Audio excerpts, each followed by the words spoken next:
He only meant to hire her for one night. A gala, a smile, a role to play. But what happens when a pretend date becomes the only woman his daughter calls mommy? This is a story of loss, second chances, and the unexpected ways love finds us. You're listening to soul-stirring stories, and if you believe love can heal in the most surprising places, make sure to subscribe so you never miss a story that might touch your heart. David Carter fastened the last button on his tuxedo, his cufflinks gleaming under the soft light. On the surface, he was composed, polished, the picture of a man in control. But behind his calm expression lingered exhaustion and grief, sharpened by the photo beside him, his late wife smiling as she held their baby, Ava. A knock at the door pulled him back. "Mr. Carter," Maria said, "the Tokyo team has arrived. They're expecting your guest." "She'll be here," David replied, though he barely knew her name. "Zoe. Just someone from an app, highly rated, professional, discreet.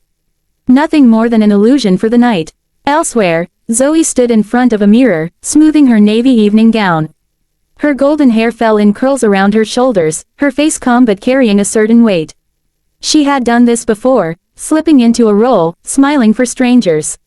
But tonight felt different. By the time she walked into the Carter Foundation gala, the ballroom shimmered with chandeliers and laughter. David spotted her immediately. She was elegant, poised, but her eyes held a sincerity he hadn't expected. She slipped her arm through his with practiced ease, and somehow it didn't feel forced at all. Then Ava came running, pink tulle bouncing, curls shining. Instead of racing into her father's arms, she stopped in front of Zoe.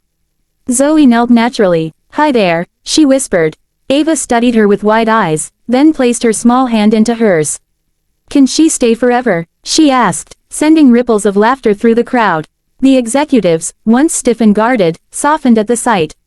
And from that moment, Zoe wasn't just playing a role. She was connecting, with Ava, with the room, even with David, though he barely admitted it to himself. What was supposed to be one night carried into another. Dinner at David's home, where Ava, in her unicorn pajamas, ran to Zoe shouting, "Mommy Z."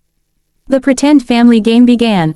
Ava insisted Zoe was the mother, David the father, and herself the baby.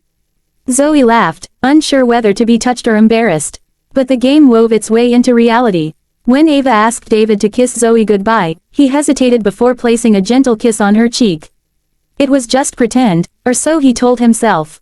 In quiet moments, Zoe noticed the silence of David's house, the absence of joy.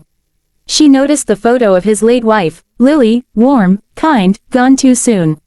She saw the grief hidden behind David's polished exterior. And in turn, David saw the weight Zoe carried, dreams of ballet lost to injury, the echo of a stage she would never dance on again.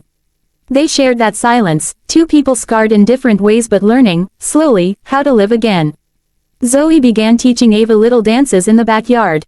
Sunlight lit their laughter, and for the first time in years, David saw joy without pain. Zoe wasn't pretending anymore. Neither was he. Ava clung to her as if she had always been meant to stay. But life isn't without cracks. One day, David received a message, evidence of Zoe's past, her years as a hired companion.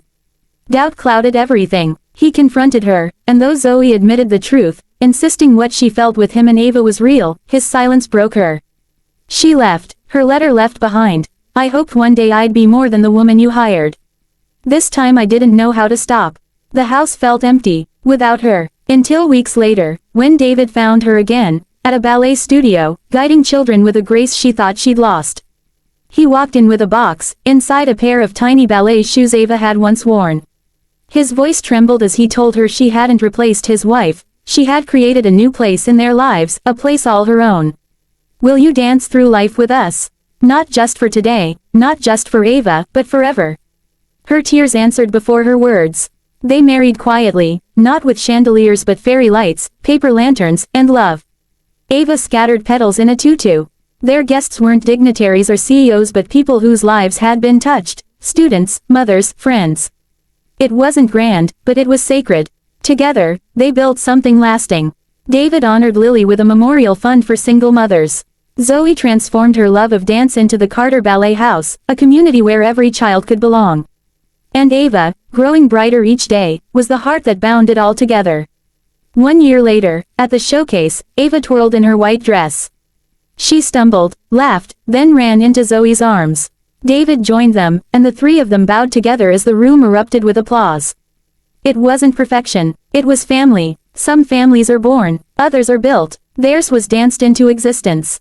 If this story touched you, join us, where we share tales that remind us of love, second chances, and what it means to truly belong. Don't forget to like, share, and subscribe, because every story deserves to be told, and every heart deserves to be seen.